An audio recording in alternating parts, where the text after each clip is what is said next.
नमस्कार दोस्तों, आदर्श technical classes Dausa में आपका हार्दिक स्वागत है। कैसे हो दोस्तों? आशा करता हूँ सभी ठीक होंगे।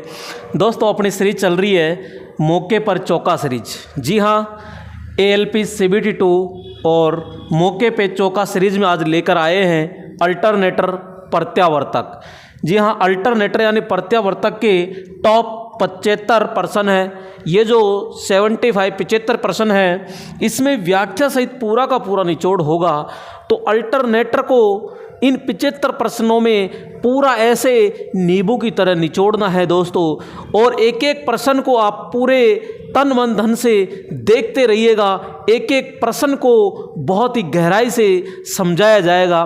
तो आप शुरू से एंड तक बने रहिएगा। और अभी तक चैनल पे नए हो और चैनल को सब्सक्राइब नहीं किया है तो पहले सब्सक्राइब कीजिएगा। और हाँ मेरे दोस्तों, कल 28 तारीख प्रातः 6 बजे से बिल्कुल पूरा 0 लेवल से हाई लेवल तक थ्योरेटिकल बैच आ रहा है इलेक्ट्रीशियन थ्योरी का। तो देखना ना भूले और उसे शेयर ज़्यादा से ज़्यादा कीजिएगा, क्योंकि मैंने पूरा कंटेंट उसके अंदर दे रहा हूँ। तो वहाँ पे उसको बैच को पूरा देखिएगा, क्योंकि आपके लिए एक रामबाण नहीं, वो एक ऐसा पूरी ज़िंदगी संवरने वाला होगा। तो वहाँ पे कल प्रातः 6 बजे से आ रहा है, तो उसको देखिएगा। और आज का पहला प्रश्न लीजिएगा दोस्तों। यहाँ पे पहला प्रश्न, और वो भी मेरे दोस्तों आज न्यूमेरिकल से ही स्वागत किया है यहाँ। तो यदि एक 4 पोल अल्टरनेटर 3000 RPM पर चल रहा है तो जनरेट की हुई EMF आवृत्ति कितनी होगी? दोस्तों, यहाँ पे अपन चर्चा करते हैं सबसे पहले कि अल्टरनेटर क्या होता है तो समझिएगा। अल्टरनेटर कहते हैं कि ये एक ऐसी मशीन है, एक ऐसी मशीन होती है यहाँ पे जिसको यांत्रिक ऊर्जा दी जाती है। कौन सी ऊर्जा? तो अपन कहते हैं इसको यांत्रिक ऊर्जा दी जाती है। और ये बदले में हमको क्या देती है? तो बदले में देती है ये विद्युत ऊर्जा। कौन सी ऊर्जा? विद्युत ऊर्जा। तो अपन सीधा सा कहेंगे कि वह मशीन जो यांत्रिक ऊर्जा को विद्युत ऊर्जा में बदल दे, उसे हम कहते हैं जनरेटर। क्या कहते हैं? जनरेटर। जनरेटर 2 प्रकार के होते हैं, एक AC जनरेटर और एक होता है DC जनरेटर। मेरे प्यारे दोस्तों, यहाँ पे अगर मशीन आपकी आउटपुट में AC देती है तो उसे अपन AC जनरेटर यानी कि अल्टरनेटर कहते हैं। और यदि आउटपुट में अगर वो DC दे दे तो उसे कहते हैं DC जनरेटर। तो यहाँ पे अपन पढ़ रहे हैं अल्टरनेटर। तो अपन कहेंगे वह मशीन जो यांत्रिक ऊर्जा को AC विद्युत ऊर्जा में बदलती है, तो वो बोलो क्या कहलाती है? अल्टरनेटर कहलाता है। यहाँ पे जो अल्टरनेटर होता है, इसकी जो रेटिंग होती है वो बोलो किस में होती है? kVA के अंदर होती है। जो आउटपुट निकलता है वो आपका AC होता है, और AC भी कौन सा होता है? साइन वेव होता है। अब इसके अंदर साइन वेव होता है तो सीधी सी बात है फ्रीक्वेंसी होगी। यहाँ पे जब अंदर घूमता है भाग तो वो रोटर होता है, तो वहाँ पोल भी होंगे। क्या होंगे? पोल भी होंगे। और वहाँ पे EMF भी होता है। तो इस प्रश्न के अनुसार अपन यहाँ पे क्या ज्ञात करवाना है? आवृत्ति पूछ रहा है, तो आवृत्ति ज्ञात करते हैं। तो आइए देखते हैं। यहाँ पे पहले प्रश्न के अनुसार अपन ने थोड़ा सा बेसिक पढ़ा, और यहाँ पे अपन देखते हैं। आपसे पूछ रहा है P, यानी कि P दिया हुआ है, कितने पोल है? 4 पोल है। और यहाँ पे गति कितनी है? 3000 RPM है। कितनी है? 3000 RPM है। और आपसे EMF आवृत्ति कितनी होगी, यानी कि F पूछ रहा है ये। तो भैया F बराबर अपन को पता है PN अपॉन में 120 होता है। तो P कितना है? यहाँ पे 4 होता है। N कितना है? तो 3000 है। और 120 यहाँ पे दिया हुआ है। 0 से 0 गया, 4 तिया 12 होता है, और 3 से ये 3 गया यानी 1 बार। तो यहाँ पे अपन कहेंगे F बराबर कितना आ गया? तो यहाँ F बराबर मेरे प्यारे दोस्तों यहाँ पे 100 हर्ट्ज आ चुका है। तो यहाँ पे बिल्कुल राइट ऑप्शन आपका B होता है। तो यहाँ पे पहला प्रश्न आपने किया। अब जरूरी नहीं है आपसे F पूछे, वो N पूछ सकता है, P भी पूछ सकता है। सॉरी दोस्तों, अगला प्रश्न लीजिएगा। और यहाँ पे अगला प्रश्न आ चुका है ये। तो यहाँ पे इस प्रश्न को पढ़िएगा। तो यहाँ पे यदि एक अल्टरनेटर वाइंडिंग में 5/6 का एक फ्रैक्शनल पिच है तो कॉइल का स्पैन डिग्री ज्ञात कीजिए। तो दोस्तों यहाँ पे स्पैन डिग्री ज्ञात करते हैं तो यहाँ पे सीधा सा आपसे पूछा गया स्पैन डिग्री। तो यहाँ पे कॉइल का स्पैन बराबर होता है यहाँ पे जो फ्रैक्शन पिच होती है वो। तो यहाँ पे पिच इंटू में 180 डिग्री, पिच कितना दिया मान है यहाँ पे 5/6 इंटू 180 डिग्री। 6 से ये गया 6 तिया 18 यानी 0, तो 5 तिया 15। तो यहाँ पे 150 डिग्री आपका क्या आ चुका है, मान आ चुका है। तो सीधा सीधा अपन कहेंगे कि सी ऑप्शन क्या हो जाएगा, राइट ऑप्शन होता है। अगला प्रश्न लीजिएगा, और अगला प्रश्न आ चुका है यहाँ पे 3rd नंबर, और ये क्या है, तो यहाँ पे एक अल्टरनेटर के पावर फैक्टर का निर्धारण होता है। यानी दोस्तों पावर फैक्टर जो होता है वो क्या है, शक्ति गुणांक। तो यहाँ पे अपन कहते हैं पावर फैक्टर जो होता है, पावर फैक्टर जो समानुपाती होता है, यानी कि अपन कहेंगे कि आपके वास्तविक शक्ति, यानी आप वास्तविक शक्ति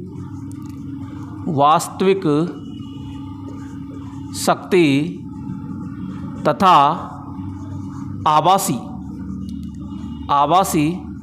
शक्ति का जो अनुपात होता है वही पावर फैक्टर कहलाता है। तो यहाँ पे cos थीटा बराबर वास्तविक शक्ति को किस में मापते हैं, किलोवाट में मापते हैं, और आभासी शक्ति को बोलो किस में मापते हैं, तो kVA के अंदर मापते हैं। अब आपसे क्वेश्चन पूछा है किस पर निर्भर करता है, तो भैया ये लोड है। तो यहाँ पे तो बिल्कुल लोड के समानुपाती होता है। यानी कि यहाँ पे जो वास्तविक शक्ति है इसका मान अगर ज़्यादा होता है तो अपन कहेंगे पावर फैक्टर का मान भी ज़्यादा होता है। तो गति से होता है क्या, नहीं। तो यहाँ पे अपन कहेंगे सीधा कि लोड से होता है। पावर फैक्टर किस पर डिपेंड करेगा, तो यहाँ पे सीधा सीधा लोड पर डिपेंड करता है। अगला प्रश्न लीजिएगा, और अगला प्रश्न आ चुका है दोस्तों यहाँ पे 4 नंबर प्रश्न है। और 4 नंबर प्रश्न में क्या कहा गया है, टर्बो अल्टरनेटर में सामान्यतः होता है। दोस्तों यहाँ पे जो टर्बो अल्टरनेटर होता है, ये टर्बो अल्टरनेटर उच्च गति पर कार्य करता है। किस पर गति करता है, उच्च गति पर कार्य करता है। तो इसमें जो पोल होते हैं, वो 2 होते हैं, 2 या अपन कहेंगे 4। इसकी जो गति होती है, गति वो 1500 से 3000 होता है। यहाँ पे बात करते हैं रोटर की, तो रोटर इसका होता है बेलनाकार। कौन सा होता है, बेलनाकार यानी सिलेंड्रिकल होता है। यहाँ पे आपसे पूछ लिया जाए कि आवाज़ करता है क्या, तो आवाज़ नहीं करता है, ये आवाज़ नहीं करता है, नगण्य। इसका संतुलन कैसा होता है, तो संतुलन क्या होगा यहाँ, अच्छा होता है। तो यहाँ पे टर्बो अल्टरनेटर के अंदर जो पोलों की संख्या होती है वो कितनी होती है, 2, और इस 2 पर कितनी गति होगी, तो अपन कहेंगे 3000 RPM होती है। तो राइट ऑप्शन क्या हो जाएगा यहाँ पे 2। जबकि यहाँ पे ध्यान रखना, अगर वो सैलिएंट पोल रोटर पूछ ले, तो सैलिएंट पोल रोटर के अंदर ध्यान रखना 6 से 40 पोल होते हैं, जिसकी गति क्या होती है, निम्न होती है। अगला प्रश्न आ चुका है, और 5 नंबर प्रश्न है। और ये 5 नंबर प्रश्न क्या कह रहा है, तो समझिएगा। यहाँ पे किसी अल्टरनेटर द्वारा उत्पन्न आउटपुट वोल्टेज का वेव फॉर्म कैसा होता है। मेरे प्यारे दोस्तों, यहाँ पे इस तरह आप समझ सकते हो, यहाँ पे ये जैसे कि आपके फील्ड पोल होते हैं, ये तो यहाँ पे फील्ड पोल है, और यहाँ पे अपन ने वाइंडिंग देके ये कर दिया। तो ये आपका N होता है, ये S होता है। इसके बीच में यहाँ पे चुंबकीय फ्लक्स होता है, और ये चुंबकीय फ्लक्स जा रहा है, तो ये चुंबकीय फ्लक्स है, इसके बीच में घूमने वाला भाग है। यहाँ पे जैसे ही सपोज कीजिए इसको यांत्रिक विधि द्वारा घुमाते हैं, तो ये घूमेगा, और घूमेगा तो इसके अंदर क्या पैदा होगा, तो इसके अंदर EMF पैदा होता है। और ये EMF कैसा होता है, तो AC होता है। यहाँ पे 2 स्लिप रिंग लगाई जाती है, और यहाँ पे ये स्लिप रिंग, ये ब्रश होती है यहाँ पे, और ये ब्रश के माध्यम से अपन क्या लेते हैं, यहाँ आउटपुट लेते हैं, आउटपुट यानी लोड लेते हैं। तो यहाँ पे जो EMF मिलेगा वो इस प्रकार का मिलेगा। तो अपन कहेंगे यहाँ जो विद्युत मिलेगी वो आपके साइनासोडल प्रकार की होगी। कौन सी होगी, तो यहाँ AC होती है, साइनासोडल वेव की होती है। यानी कि आप क्या कह सकते हो, इसको ज्यात तरंग प्रकार की होती है। तो राइट ऑप्शन क्या हो जाएगा यहाँ पे। तो यहाँ मेरे दोस्तों इसको प्राप्त करने के लिए किसका प्रयोग करते हैं, तो अपन कहते हैं स्लिप रिंग का प्रयोग करते हैं। किसका प्रयोग होगा, स्लिप रिंग। और ये किसकी बनी होती है, तो भैया ये फास्फोरस की बनी होती है, फास्फोरस ब्रॉन्ज की बनी होती है। तो इस प्रकार से होता है, ये आपका चुंबकीय फ्लक्स है। जैसे ही आर्मेचर को इसको अंदर रोटर होता है, इसको घुमाएंगे तो ये चुंबकीय बल रेखाओं को काटेगा तो इसके अंदर ईएमएफ पैदा हो जाता है और उसको स्लिप रिंग के द्वारा अपन क्या लेते हैं, बाहर लेते हैं। आइए देखते हैं आगे नेक्स्ट प्रश्न। और ये 6 नंबर आ चुका है। तो यहाँ पे 6 नंबर प्रश्न को देखिए। स्लिप रिंग एवं ब्रश अल्टरनेटर में किसे जोड़ने के लिए प्रयुक्त होता है। तो भाई यहाँ पे स्लिप रिंग और ब्रश अल्टरनेटर में किसे जोड़ने के लिए होता है। दोस्तों जस्ट अभी आपने देखा था यहाँ पे ये ब्रश और स्लिप रिंग किसे जोड़ने के लिए होती है, तो अपन कहते हैं यहाँ से ये लोड होता है, तो ये बाहरी लोड हुआ कि नहीं हुआ, तो बाहरी सर्किट को क्षेत्र वाइंडिंग से, बाहरी सर्किट को आर्मेचर वाइंडिंग से, बाहरी सर्किट को क्षेत्र वाइंडिंग से। देखो बाहरी सर्किट हो गया ये बाहर का, और आर्मेचर वाइंडिंग हो गया ये, तो ये आर्मेचर वाइंडिंग हो गया, तो इसको यहाँ से जोड़ रहा है ये, और बाहरी सर्किट को जोड़ता है। तो बाहरी सर्किट को आर्मेचर वाइंडिंग बाहरी सर्किट को आर्मेचर वाइंडिंग से जोड़ने का काम कौन कर रहा है, ये भाई अंदर से आर्मेचर वाइंडिंग और एक ये, तो इन दोनों को जोड़ने का काम कौन कर रहा है, ये स्लिप रिंग करती है। यानी बाहरी सर्किट को आर्मेचर वाइंडिंग से जोड़ने का कार्य कौन कर रहा है, यहाँ पे बी कार्य करता है।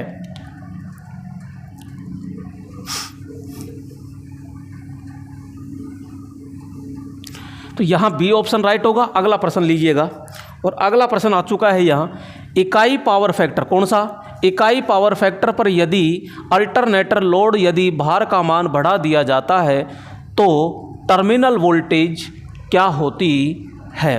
तो टर्मिनल वोल्टेज क्या होती है, तो आइए देखते हैं यहाँ पे। तो इकाई पावर फैक्टर होता है दोस्तों, यहाँ पे एक होता है अग्रगामी, क्या होता है, अग्रगामी, एक होता है पश्चगामी, और एक होता है इकाई।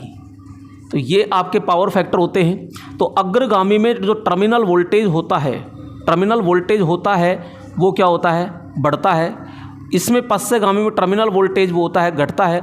और इकाई के अंदर भी मेरे दोस्तों थोड़ा सा घटता है। तो यहाँ पे कहा गया है कि इकाई पावर फैक्टर में यदि अल्टरनेटर पर यदि भार का मान बढ़ा दिया जाता है तो टर्मिनल वोल्टेज थोड़ी सी क्या हो जाती है, घट जाती है। जबकि आपसे कहा जाए कि यहाँ पे अग्रगामी पावर फैक्टर पर बढ़ा दिया जाता है तो टर्मिनल वोल्टेज क्या हो जाती है, इंक्रीज हो जाती है, बढ़ जाती है। यहाँ पे जो लोड होता है ये कैपेसिटिव लोड होता है। तो यहाँ कैपेसिटिव लोड होता है। यहाँ पे कौन सा लोड होगा, तो प्रेरणिक लोड होता है, प्रेरणिक लोड होता है। जबकि यहाँ प्रतिरोधी लोड प्रयोग करते हैं, प्रतिरोधी लोड प्रयोग करते हैं। तो यहाँ भी वोल्टेज घटता है, यहाँ भी घटता है, लेकिन यहाँ पे टर्मिनल वोल्टेज क्या हो जाता है, बढ़ जाता है। अगला प्रश्न देखिएगा, और अगला प्रश्न आ चुका है 8 नंबर। और 8 नंबर प्रश्न को देखिएगा।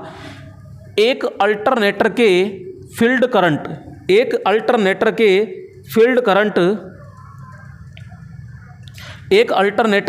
करंट यानी कि विद्युत प्रवाह को लोड के साथ बदलने से अल्टरनेटर की वोल्टेज को स्थिर रखा जा सकता है।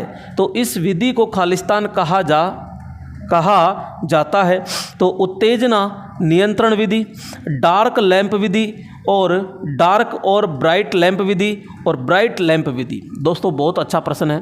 क्वेश्चन ये कह रहा है कि फील्ड करंट है, और फील्ड करंट को लोड के साथ बदलने से अल्टरनेटर की जो वोल्टता को स्थिर रखा जाता है।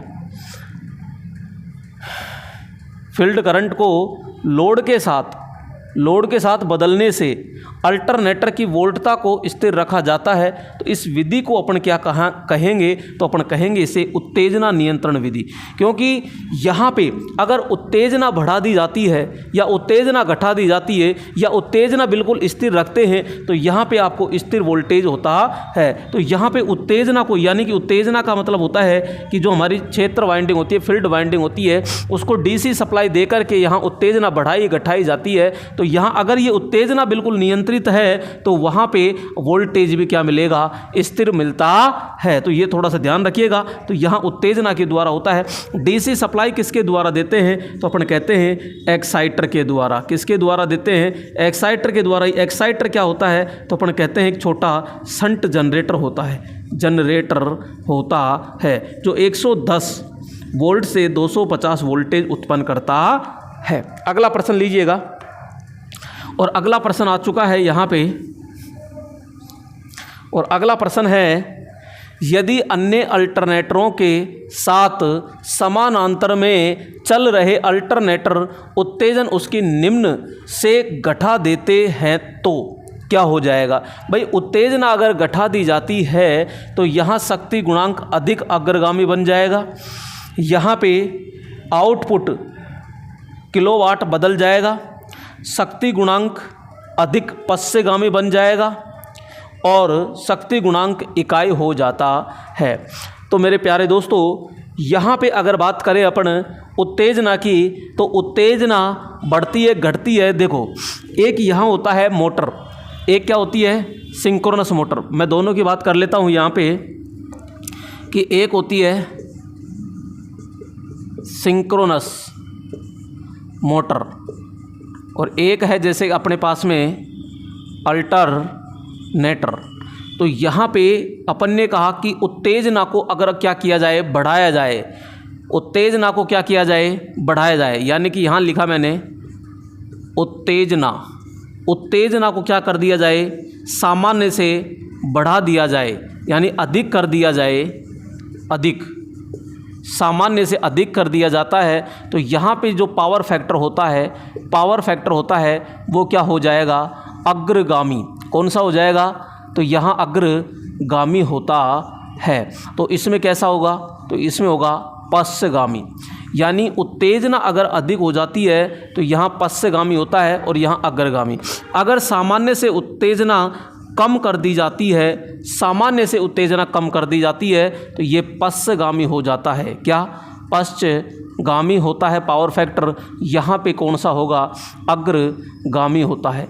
अगर उत्तेजना सामान्य कंडीशन में है, सामान्य कंडीशन में है तो इसका पावर फैक्टर होता है मेरे दोस्तों इकाई, और इसका भी होता है इकाई पावर फैक्टर होता है। तो ये थोड़ा सा ध्यान रखिएगा। यानी कि उत्तेजना अगर सामान्य से अधिक है, यानी ओवर एक्साइटेड है, तो ओवर एक्साइटेड है तो ये अग्रगामी होगा और ये पश्चगामी होगा। ये अंडर एक्साइटेड है तो यहाँ पे अपन कहेंगे ये पश्चगामी, तो ये अग्रगामी होगा। और ये सामान्य यानी क्रिटिकल कंडीशन में होता है तो दोनों के पावर फैक्टर क्या होते हैं, इकाई होते हैं। अब कह रहा है समांतर में चल रहे उत्तेजना उसकी निम्न है। भैया उत्तेजना निम्न है तो वो क्या करेगा, अग्रगामी शक्ति गुणांक पे काम करता है। तो ऐसा तो इसमें लिखा नहीं है, शक्ति गुणांक अधिक अग्रगामी बन जाएगा। और यहाँ ये उत्तेजना क्या हो गई, उसकी निम्न से घटा दी जाती है, निम्न से घटा देते हैं तो वहाँ इकाई पावर फैक्टर पर क्या करेगा, वो बन जाता है। तो यहाँ पे राइट ऑप्शन क्या हो जाएगा, ए होता है। अगला देखिएगा, ये लीजिए,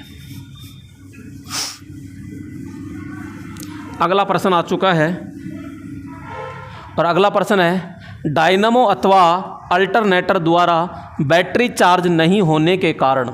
भाई डायनामो है या अल्टरनेटर है, इसके द्वारा बैटरी चार्ज नहीं हो रही है, क्यों नहीं हो रही है, क्या कारण है।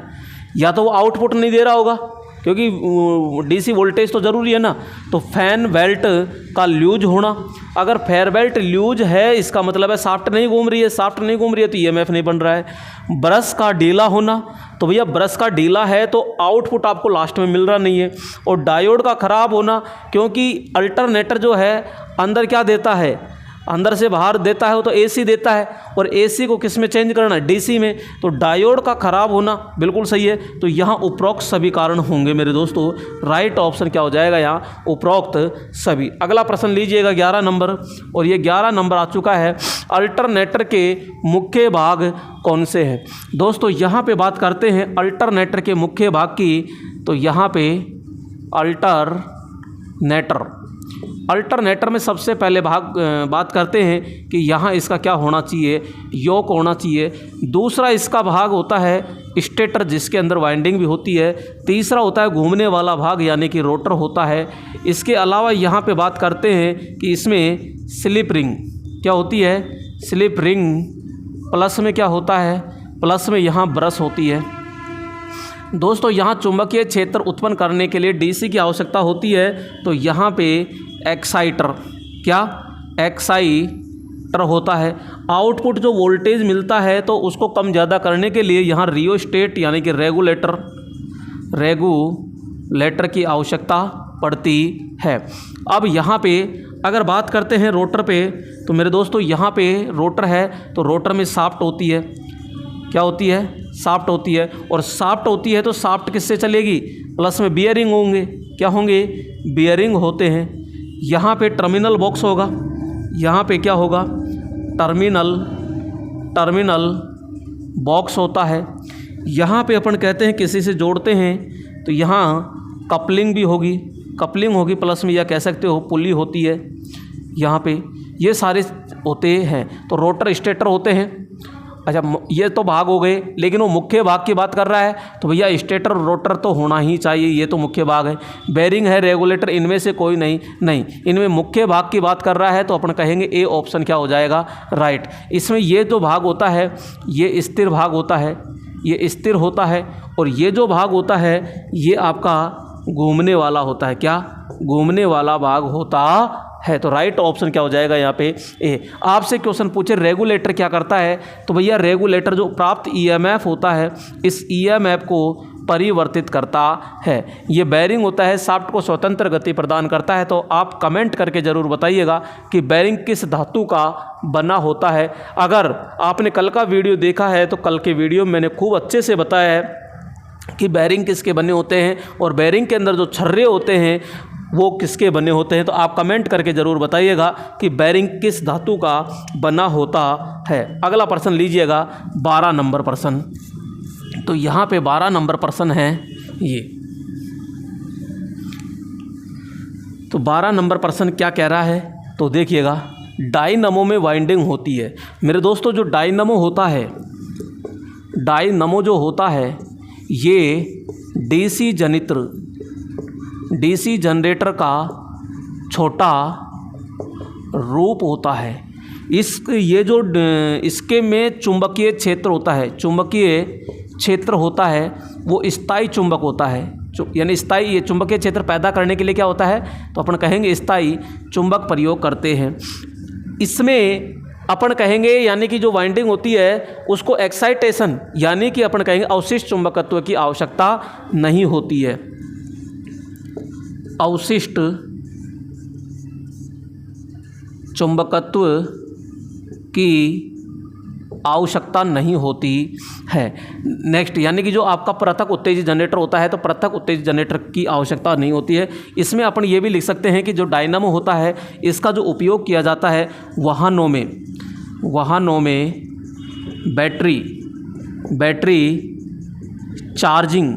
बैटरी चार्जिंग के लिए किया जाता है। तो जो डायनामो होता है इसके अंदर मेरे दोस्तों 2 पोल होते हैं। केवल कितने पोल होते हैं, 2 पोल। तो यहाँ डायनामो में वाइंडिंग होती है तो मेरे दोस्तों केवल 2 पोलों पर होती है। क्या होती है, 2 पोलों पर होती है।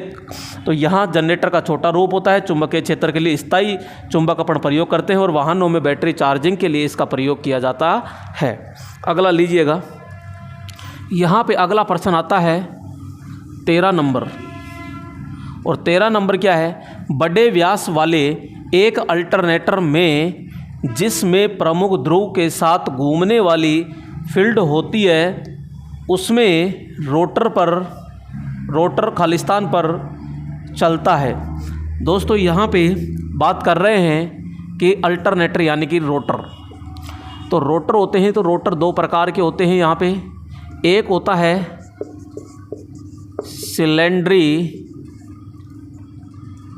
सिलेंड्रिकल यानी कि बेलनाकार, और एक होता है सैलिएंट यानी कि समुन्नत प्रकार का।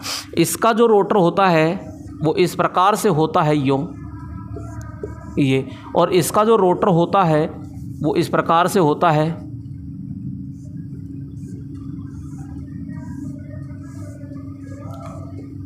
ये। तो भैया यहाँ पे बात करते हैं कि सबसे पहले इसमें लंबाई, तो भाई लंबाई की बात कर रहे हैं तो इसकी तो क्या हो गई अधिक, और इसकी क्या होती है लंबाई कम। यहाँ पे अगर व्यास की बात करते हैं तो व्यास इसका होता है कम और इसका व्यास क्या है अधिक। अब भैया व्यास अधिक होगा तो इसकी गति क्या होगी, इसकी गति छोटा है तो छोटा तो बहुत फास्ट घूम जाएगा, तो यहाँ गति होती है इसकी उच्च और इसकी गति क्या होती है कम। यहाँ पे अपन पोल की बात करते हैं तो पोल इसमें 2 या 4 होते हैं, जबकि इसके अंदर जो पोल होते हैं वो 6 से 40 पोल होते हैं, यानी अधिक होते हैं। अगर मैं आरपीएम की बात करूँ, आरपीएम, तो आरपीएम यहाँ पे 1500 से 3000 आरपीएम होता है, जबकि यहाँ 150 से लेकर के यहाँ पे 1000 आरपीएम होता है। यहाँ वोल्टेज की बात करते हैं, उत्पन्न वोल्टेज की, तो यहाँ उच्च वोल्टेज उत्पन्न होता है, जबकि यहाँ पे अपन क्या कहेंगे कि निम्न वोल्टेज उत्पन्न होता है। तो ये थोड़ा सा अपन ने पूरा का पूरा डिटेल समझ लिया। यहाँ आपसे बात किया जाए कि आवाज़, तो आवाज़ इसमें कम होती है और इसमें क्या होती है आवाज़ अधिक होती है। यहाँ संतुलन की बात करते हैं, संतुलन, तो भैया संतुलन इसमें अच्छा होता है और इसमें क्या होता है खराब संतुलन होता है। तो ये सारी की सारी डिटेल पढ़ ली। अब ये कह रहा है बड़ा व्यास, तो यानी बड़ा व्यास यह है अल्टरनेटर जिसमें प्रमुख ध्रुव के साथ घूमने वाली जो फील्ड होती है उसमें रोटर जो होता है, यानी रोटर खालिस्तान पर चलता है, तो भैया इसकी गति क्या होती है, तो गति, क्योंकि गति से तुलना कर रहा है तो यहाँ पे आइए, और गति सीधी क्या होती है, तो यहाँ अपन कहेंगे इसकी गति क्या होती है कम होती है। स्थिर गति होती है क्या, जी नहीं। धीमी गति है, जी हाँ, तो यहाँ पे अपन कहेंगे कि धीमी गति होती है। क्लियर। उच्च गति किस में होगी, तो उच्च गति होगी सिलेंड्रिकल के अंदर होता है, बेलनाकार रोटर में होता है। अगर मैं उपयोग की बात करूँ तो दोस्तों इसका उपयोग कहाँ किया जाता है, तो जो आपके हाइड्रो टर्बाइन होते हैं, हाइड्रो के अंदर प्रयोग किया जाता है, इसका पवन चक्की के अंदर प्रयोग किया जाता है। जबकि सिलेंड्रिकल का जो प्रयोग करते हैं अपन थर्मल पावर प्लांट होते हैं वहाँ पे किया जाता है, स्टीम पावर प्लांट जो होता है वहाँ किया जाता है, परमाणु रिएक्टर होता है वहाँ किया जाता है। इसका उपयोग टर्बो, क्या टर्बो अल्टरनेटर होते हैं वहाँ पे इसका प्रयोग किया जाता है। तो राइट ऑप्शन यहाँ हो गया बी। अगला प्रश्न लीजिए 14 नंबर। तो दोस्तों यहाँ पे आप देख लीजिए कितने सारे प्रश्न बन गए एक साथ ही, कम से कम 20 प्रश्न, एक प्रश्न के साथ में 20 प्रश्न हो गए यहाँ पे। तो यहाँ पे अगर बात करते हैं निम्नलिखित में से कौन सा विकल्प क्रमशः ड्यूप्लेक्स और सिंप्लेक्स लैप कुंडलन के कम्यूटेटर पिच देता है। तो दोस्तों यहाँ पे बात करते हैं लैप वाइंडिंग और वेव वाइंडिंग। तो यहाँ बात कर रहा है वो लैप वाइंडिंग, और लैप वाइंडिंग में अगर मैं बात करूँ समांतर पथों की संख्या, तो यहाँ पे A बराबर क्या होगा P। तो यहाँ पे लैप वाइंडिंग है तो लैप वाइंडिंग A बराबर P होता है। तो यहाँ पे ड्यूप्लेक्स और सिंप्लेक्स होता है, तो ड्यूप्लेक्स और सिंप्लेक्स में लैप कुंडलन में कम्यूटेटर जो पिच होती है, ध्यान रखिएगा कम्यूटेटर जो पिच होती है वो सिंप्लेक्स और ड्यूप्लेक्स के समान होती है। तो यहाँ पे आप बात करेंगे क्योंकि ड्यूप्लेक्स के अंदर 2 होता है और यहाँ पे सिंप्लेक्स, तो सिंप्लेक्स में 1 होता है। तो कम्यूटेटर पिच का मान भी इसमें 2 होगा और इसमें क्या होगा 1 होता है। यानी कि यहाँ पे जो प्लेक्स होता है, जो प्लेक्स होगा, प्लेक्स बराबर कम्यूटेटर पिच होता है। तो प्लेक्स के बराबर है, ड्यूप्लेक्स है तो 2, यानी भाई ये 2 है तो ये भी 2, ये 1 है तो 1, 3 है तो 3 और 4 है तो 4। तो यहाँ पे ड्यूप्लेक्स पहला है, तो ड्यूप्लेक्स पहला है तो ये 2 आ गया, और सिंप्लेक्स है, सिंप्लेक्स 1 है तो ये। तो राइट ऑप्शन क्या हो जाएगा यहाँ आपका सी ऑप्शन होता है। अगला क्वेश्चन लीजिएगा, और अगला प्रश्न आ चुका है आपके स्क्रीन पर। तो जवाब दीजिएगा इसका।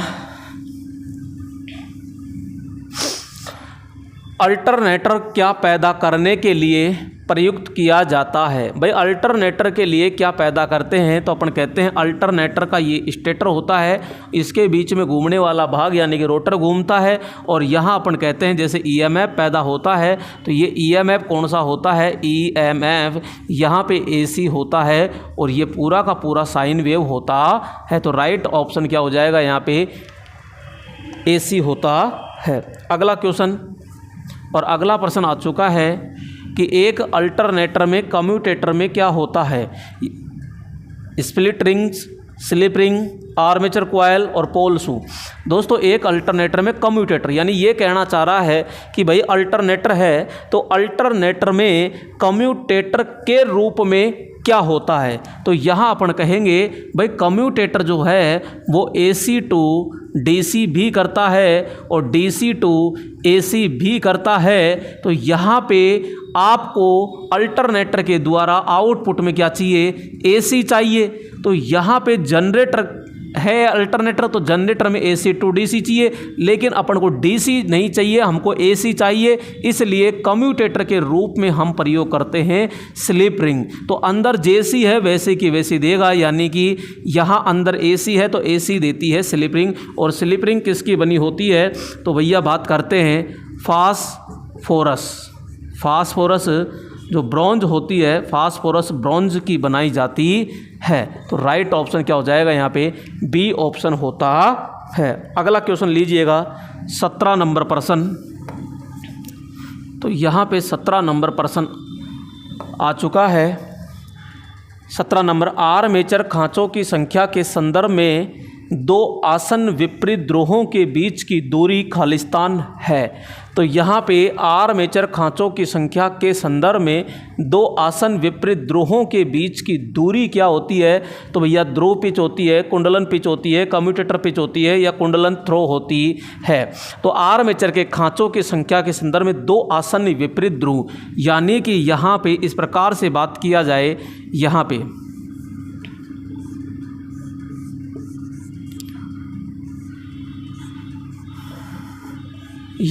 ये दो विपरीत हो गए और दो विपरीत हो गए, तो इनके बीच की जो दूरी होती है, इस दूरी को अपन भैया पोल पिच कहते हैं। क्या कहते हैं? पोल पिच कहते हैं। तो राइट ऑप्शन क्या हो जाएगा यहाँ? ध्रुव पिच होता है।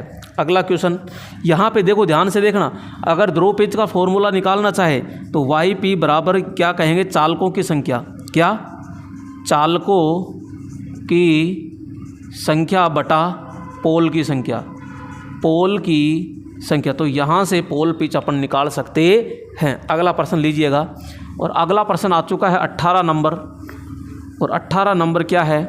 प्रत्यावर्तक के लिए एक्साइटर होता है। भाई प्रत्यावर्तक जो होता है इसके लिए एक्साइटर क्या है? तो अपन कहेंगे एक्साइटर एक DC जनरेटर। DC जनरेटर है और DC जनरेटर भी कौन सा? तो अपन कहेंगे संट प्रकार का DC जनरेटर होता है। इसके द्वारा अपन क्या पैदा करते हैं? तो DC लेते हैं और DC कितनी लेते हैं? तो 110 वोल्टेज से लेकर के 250 वोल्टेज की क्या निकाली जाती है? DC निकाली जाती है। तो ये DC क्या करती है? वाइंडिंग को एक्साइटेड करता है, यानी चुंबक बनाने के लिए। तो यहाँ पे चुंबक उत्पन्न करने के लिए अपन DC प्रयोग करते हैं। तो कौन सा जनरेटर होगा? तो अपन कहेंगे एक छोटा DC शंट जनरेटर होता है जो मोटर की शाफ्ट पर लगा होता है। तो सॉरी, अल्टरनेटर की शाफ्ट पर लगा होता है, यानी कि शाफ्ट पर लगा होता है। राइट ऑप्शन बी हो जाएगा। अगला लीजिएगा 19 नंबर। और ये 19 नंबर आ चुका है। तो यहाँ पे देखते हैं 19 नंबर क्या है। एक प्रत्यावर्तक अल्टरनेटर में प्रतिरोध प्रेरित होने वाले विद्युत वाहक बल यानी EMF का वर्ग माध्य मूल क्या होता है? भाई यहाँ पे अगर अल्टरनेटर है, अल्टरनेटर, तो भाई अल्टरनेटर में क्या होता है? ई बराबर क्या होता है, तो ई बराबर अपन कहते हैं यहाँ पे समानुपाती कि फाई भी होता है, जेड भी होता है और एफ भी होता है यहाँ पे। और जब एक जेड होता है तो उसके दो टर्मिनल होते हैं यहाँ पे, तो इनटू में किया जाता है ये दो। तो ये तो होता है भैया औसत, औसत EMF। आपसे पूछा जाता है RMS, क्या पूछा जाता है, RMS पूछा जाता है। तो RMS ज्ञात करने के लिए ध्यान रखना, RMS बराबर होता है यहाँ पे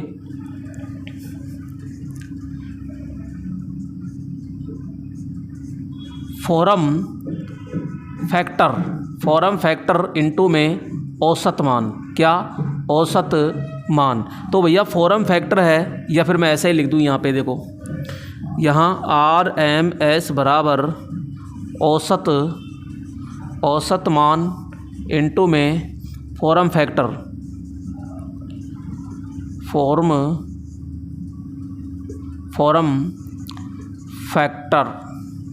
तो ये फॉरम फैक्टर कितना होता है, 1.11 होता है, इनटू में औसत मान कितना है 25F, ये ZF होता है।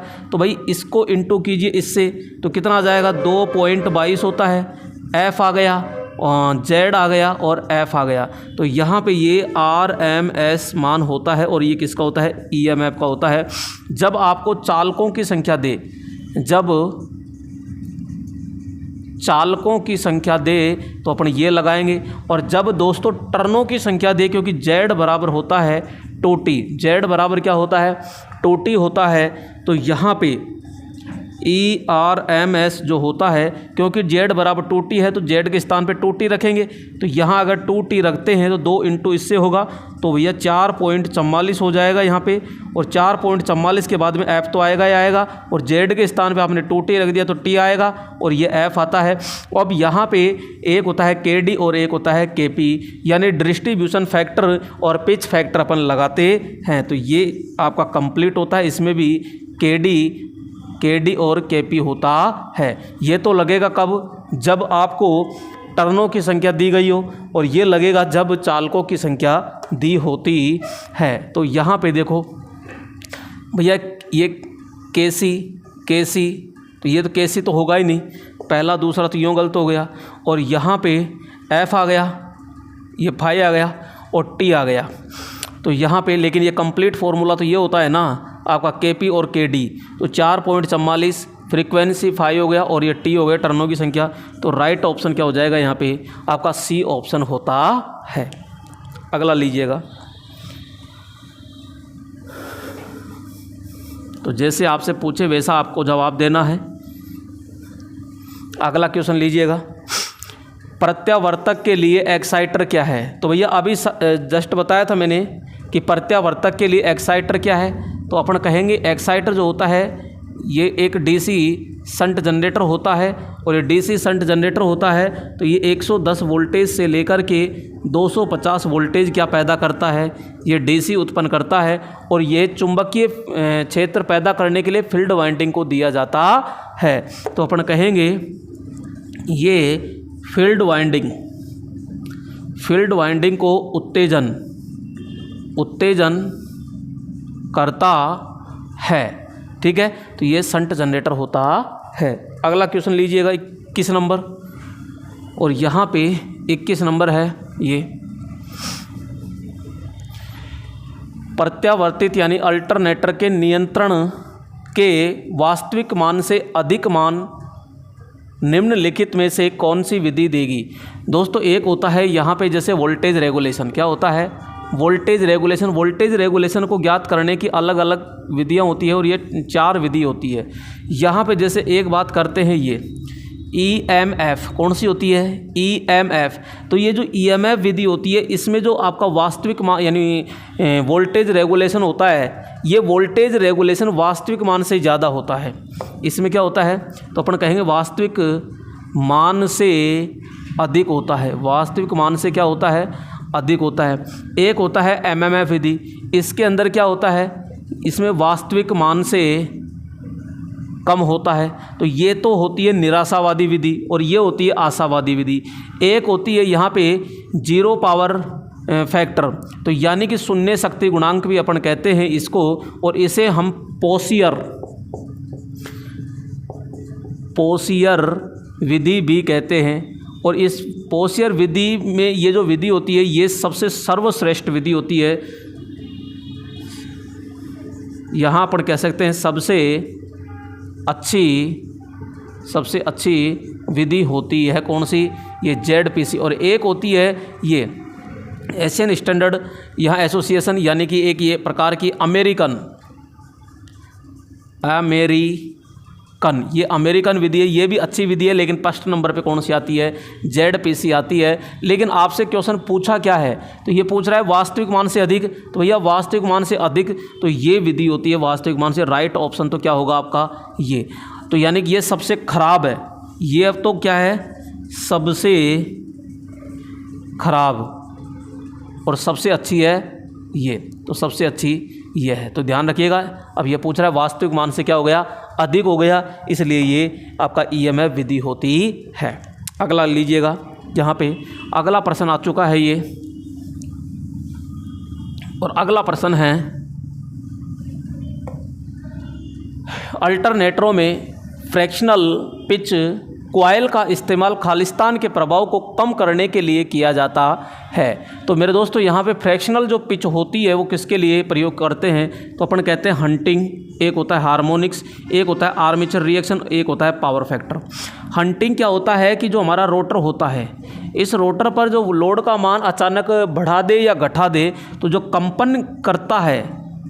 कंपन करता है उस कंपन स्थिति को ही हंटिंग कहा जाता है। तो इसको डैम्पर वाइंडिंग के द्वारा कम किया जाता है। एक होता है आर्मेचर रिएक्शन, यानी कि आपका स्टेटर होता है और यहाँ पे जो चुंबकीय फ्लक्स होता है, और एक रोटर होता है, तो रोटर का जो फ्लक्स होता है वो मेन चुंबकीय फ्लक्स को क्या करता है, विरोध करता है, और इस विरोध करने की घटना को आर्मेचर रिएक्शन कहते हैं। यहाँ पे पावर फैक्टर होता है ये, तो पावर फैक्टर क्या है, वास्तविक शक्ति और आभासी शक्ति का जो अनुपात होता है ये आपका क्या कहलाएगा, तो ये आपका पावर फैक्टर कहलाता है। और हार्मोनिक्स क्या होता है, हार्मोनिक्स होता है विषम गुणजों के कारण उत्पन्न होता है। तो यहाँ पे जो हार्मोनिक्स होता है ये हार्मोनिक्स को कम करने के लिए फ्रैक्शनल पिच का अपन क्या करते हैं, प्रभाव किया जाता है। तो राइट ऑप्शन क्या हो जाएगा यहाँ पे, बी ऑप्शन होता है।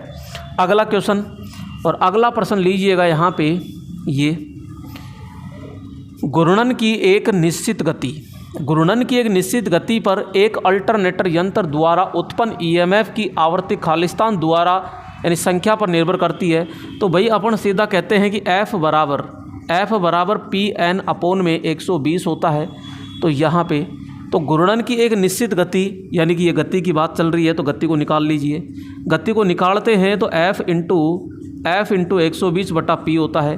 तो यहाँ पे भैया फ्रीक्वेंसी तो फिक्स ही रहती है वैसे तो यंत्र द्वारा उत्पन्न की गई आवृत्ति EMF की आवृत्ति खालिस्तान की संख्या पर निर्भर करती है। अच्छा, आवृत्ति निर्भर करती है तो ये P पर निर्भर करती है, P और N पर निर्भर करती है। तो N तो क्या है, यहाँ पे साफ कहा गया कि गति क्या है, एक निश्चित गति है, तो ये तो फिक्स हो गया। अब बचा कौन, पोल, तो पोल पर डिपेंड करता है। तो राइट ऑप्शन क्या हो जाएगा यहाँ पे, डी ऑप्शन होता है।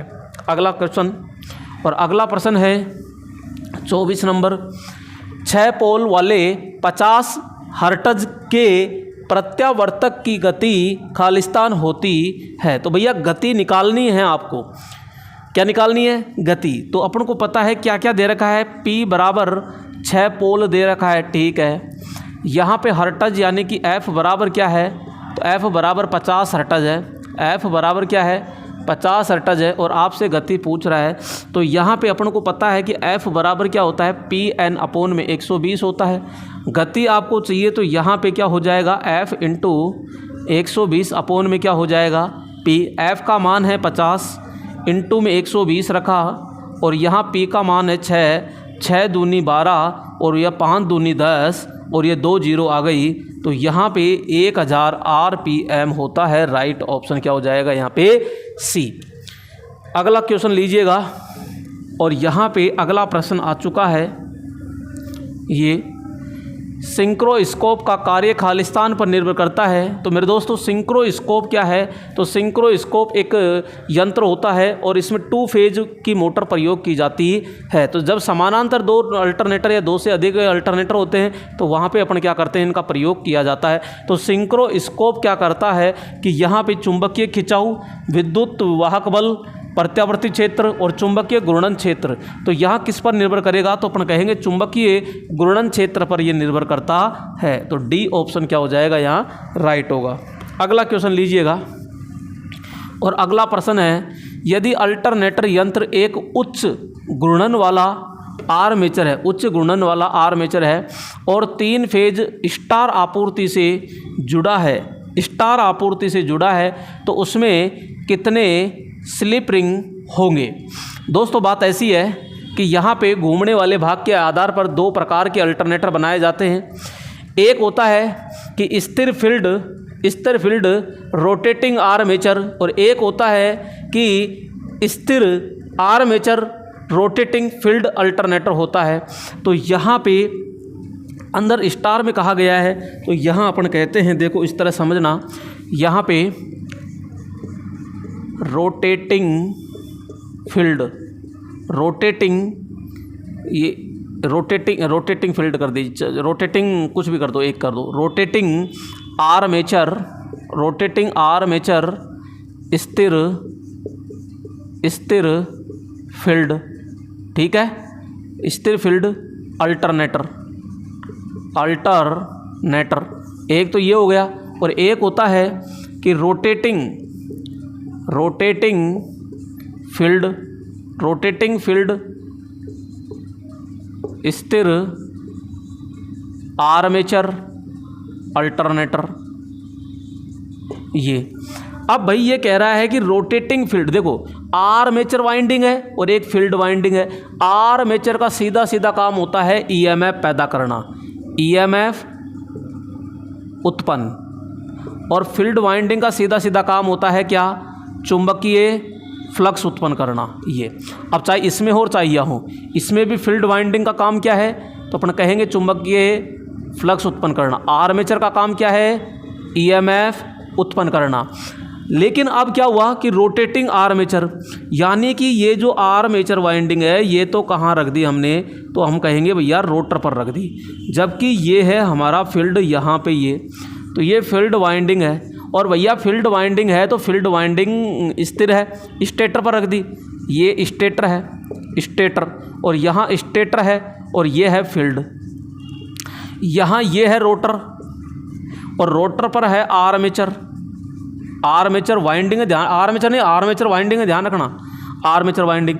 यहाँ पे ध्यान से समझना, ये रोटर फील्ड है और स्थिर आर्मेचर है। तो यहाँ पे एक घूमने वाला भाग है, घूमने वाला भाग तो क्या कहलाएगा? रोटर कहलाता है। और रोटर है, घूम रहा है, तो रोटेटिंग फील्ड, इसके ऊपर जो वाइंडिंग की गई है वो कौन सी है? तो अपन कहेंगे फील्ड वाइंडिंग। कौन सी है? Field winding. और फील्ड वाइंडिंग का काम क्या है? चुंबकीय क्षेत्र पैदा करना। फिर आया यहाँ पे स्टेटर, तो ये स्टेटर है, तो ये हुआ हमारा स्टेटर। और स्टेटर में कौन सी वाइंडिंग दे रखी है? स्थिर आर्मेचर, तो आर्मेचर वाइंडिंग है यहाँ पे, आर्मेचर वाइंडिंग। अब ध्यान से समझो, आर्मेचर का काम क्या है? ईएमएफ लेना, यानी ईएमएफ उत्पन्न करना। और रोटर फील्ड का काम क्या है? चुंबकीय फ्लक्स। दोस्तों इसमें ध्यान से देखो, यहाँ पे अपन कह रहे हैं कि ये फील्ड वाइंडिंग है, तो भैया चुंबकीय क्षेत्र ये बनाएगी, ठीक है, ये चुंबकीय क्षेत्र बनाती है, तो इसको डीसी देंगे यहाँ पे। और ये घूमेगा आपका भाग, समझना ध्यान से, ये भाग आपका क्या करेगा? घूमेगा। जब ये घूमता है तो ये ईएमएफ उत्पन्न बनाएगा, ईएमएफ उत्पन्न करेगा। क्यों? क्योंकि आर्मेचर वाइंडिंग है अंदर, तो ईएमएफ उत्पन्न करेगा, तो ये इसमें क्या बनेगा? तो एसी ईएमएफ। अब अपन कहते हैं कि भैया अगर ये सिंगल फेज है ना, ये सिंगल फेज है, तो बोलो यहाँ पे 2 स्लिप रिंग लगेगी कि नहीं लगेगी? तो सिंगल फेज है तो 2 स्लिप रिंग लगेगी। अगर ये 3 फेज है, लेकिन 3 फेज भी कौन सा? जैसे अपन कहते हैं डेल्टा है, तो डेल्टा में 1 2 3, तो 3 स्लिप रिंग लगेगी। अगर ये 3 फेज स्टार है तो भैया यहाँ पे 4 स्लिप रिंग अपन क्या करते हैं? प्रयोग करते हैं इसमें। लेकिन इसमें देखो ध्यान से, यहाँ अपन कह रहे हैं भैया फील्ड वाइंडिंग अंदर वाली है। अरे फील्ड वाइंडिंग अंदर वाली है तो इसका काम क्या है, चुंबकीय क्षेत्र पैदा करना। तो ये चुंबकीय क्षेत्र पैदा करेगा। तो यहाँ इसको डीसी चाहिए कि नहीं चाहिए, इसको भाई डीसी चाहिए कि नहीं चाहिए, तो यहाँ अपन डीसी देंगे। और डीसी देते हैं तो 2 के द्वारा ही तो देंगे। तो यहाँ पे 2 स्लिप रिंग हो गई यहाँ। और ये है आपका स्टेटर। और स्टेटर पर क्या है, तो स्टेटर पर अपन सीधा सा कहेंगे आर्मेचर वाइंडिंग स्थापित की गई है। तो ये ईएमएफ बनेगा। अब ये चाहे तो सिंगल फेज हो, चाहे 3 फेज स्टार हो, चाहे 3 फेज डेल्टा हो, क्योंकि स्टेटर पर है और यहाँ तो जॉइंट करके ले लेंगे। तो यहाँ से स्लिप रिंग की आवश्यकता पड़ेगी क्या, तो यहाँ स्लिप रिंग की आवश्यकता ही नहीं है। तो यहाँ पे केवल इस आर्मेचर के अंदर, यानी कि यहाँ जो रोटर है ये फील्ड वाइंडिंग स्थापित की है, इसको उत्तेजित करने के लिए 2 स्लिप रिंग की आवश्यकता पड़ेगी। तो इसमें केवल 2 स्लिप रिंग आवश्यकता होती है। तो ये थोड़ा सा ध्यान रखिएगा।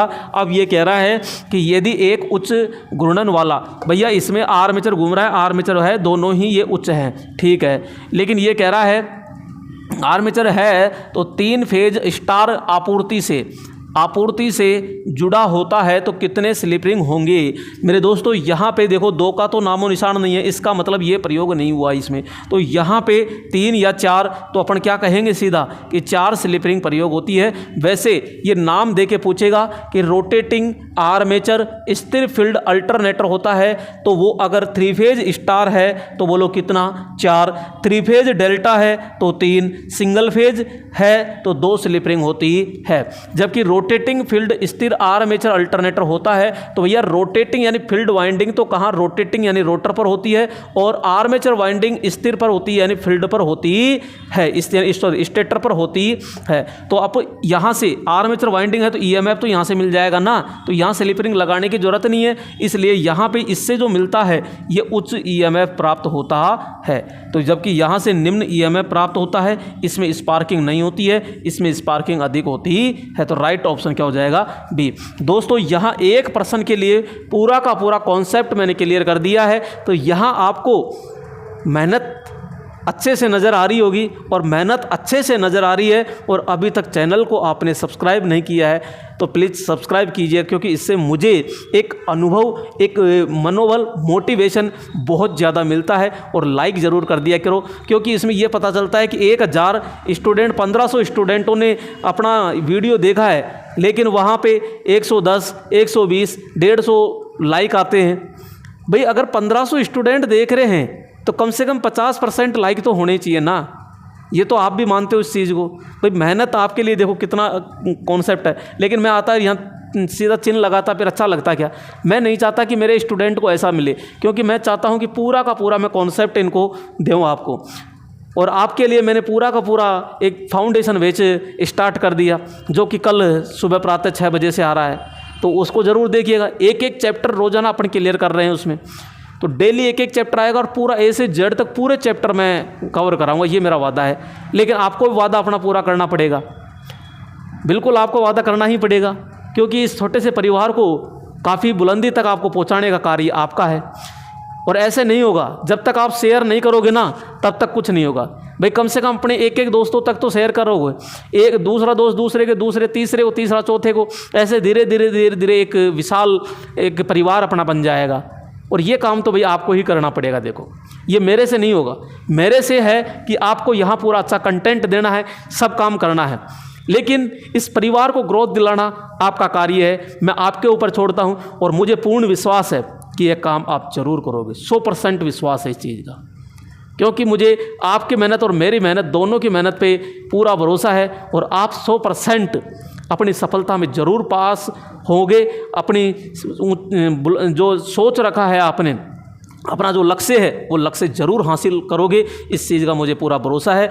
और यहाँ पे पूरा कंटेंट ऐसा दे रहा हूँ कि अगर इसे आप आराम से समझते हो तो कोई माई का लाल नहीं है जो आपको रोक दे। इस चीज़ को ध्यान रखना, मैं चैलेंज करता हूँ इस चीज़ का। तो ये थोड़ा सा ध्यान रखिएगा यहाँ अपने परिवार को थोड़ा सा अप करने का। तो आइए देखते हैं नेक्स्ट प्रश्न की ओर। तो यहाँ पे अगला प्रश्न आ चुका है ये, और अगला प्रश्न आ चुका है दोस्तों ये, और इसमें आप आंसर दीजिएगा। मैं पानी पी लेता हूँ।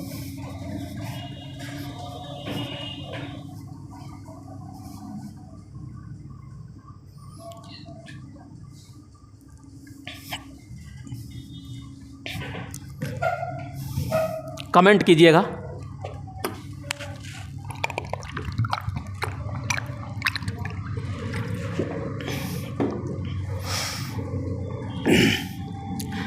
स्टीम टरबाइन किसी अल्टरनेटर के लिए कपल किया जाता है तो अल्टरनेटर खालिस्तान में परिवर्तित करता है। भाई यहाँ पे कह रहा है यानी स्टीम टरबाइन यानी वाष्प टरबाइन है जो अल्टरनेटर को कपल किया जाता है तो अल्टरनेटर क्या काम करता है? क्या एसी को डीसी में बदलेगा अल्टरनेटर? क्या डीसी को एसी में बदलेगा? विद्युत ऊर्जा को यांत्रिक ऊर्जा में और यांत्रिक ऊर्जा को इलेक्ट्रिकल ऊर्जा में। दोस्तों यहाँ पे समझिएगा, इसे अपन कहते हैं बॉयलर है और बॉयलर है तो यहाँ पे इस प्रकार का ट्यूब है और इसमें पानी आया, कोयला जला है और यहाँ पे वाष्प बन गया। वाष्प सीधा सीधा कहाँ गया? तो अपन ने कहा कि भैया ये टरबाइन के ऊपर गया और टरबाइन के अंदर है ये शाफ्ट, तो यहाँ पे ब्लेडें हैं और ये ब्लेडें हैं तो यहाँ जैसे ही गरम ये वाष्प आता है प्रेशर के साथ तो ब्लेडें नचने लगती है। जैसे ये घूमेगी तो यहाँ पे शाफ्ट घूमेगी और यहाँ पे अपहरण लगाया जाता है। यहाँ पे ये अल्टरनेटर है और ये अल्टरनेटर है तो इसको कपल कर दिया है तो यांत्रिक ऊर्जा मिली कि नहीं मिली? इसको जैसे ही यांत्रिक ऊर्जा मिली तो बोलो विद्युत निकालेगा कि नहीं निकालेगा? तो यहाँ पे ये वाष्प के द्वारा ये यांत्रिक ऊर्जा मिली और यांत्रिक ऊर्जा को किस में बदल देता है? तो यहाँ पे अपन कहेंगे ये विद्युत ऊर्जा के अंदर बदल देता है। तो यहाँ पे अपन कहेंगे यांत्रिक ऊर्जा को इलेक्ट्रिकल ऊर्जा में परिवर्तित करता है। तो वो क्या कहलाएगा? आपका अल्टरनेटर कहलाता है। अगला क्वेश्चन देखिएगा और 28 नंबर प्रश्न है। यहाँ पे किसी तरह की वोल्टता अल्टरनेटर के गतिशील रोटर को दिया जाता है। तो दोस्तों किस तरह की वोल्टेज अल्टरनेटर के गतिशील रोटर को दिया जाता है? तो अपन ये कह रहे हैं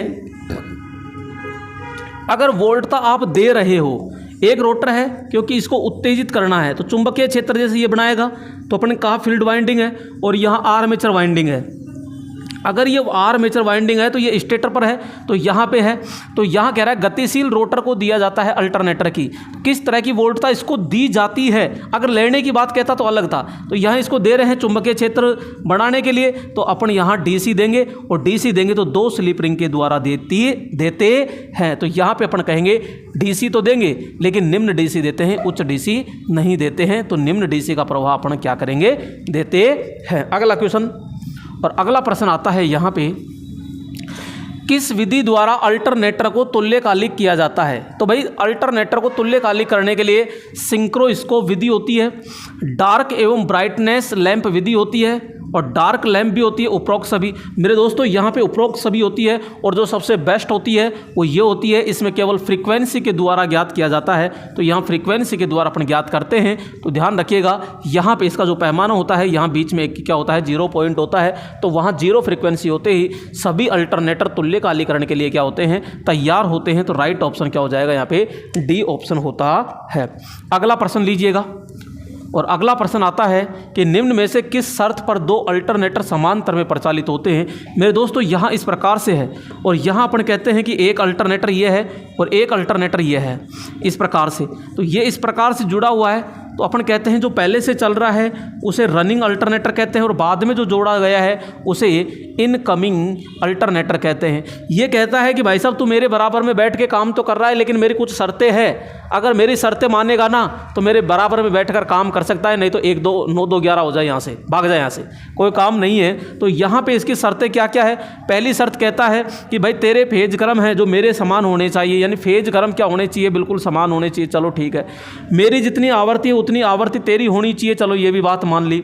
और मैं जितना वोल्टेज देता हूँ क्षमता है उतनी ही तेरी होनी चाहिए, तो वोल्टेज भी क्या होना चाहिए? समान। तो उपरोक्त तीनों क्या होगी इसकी शर्तें? अगर ये तीनों चारों शर्तें मान लेता है तो ये समांतर क्रम में बैठकर कार्य कर सकता है। और इस घटना को अपन क्या कहते हैं? सिंक्रोनाइजेशन यानी तुल्यकालीकरण कहते हैं।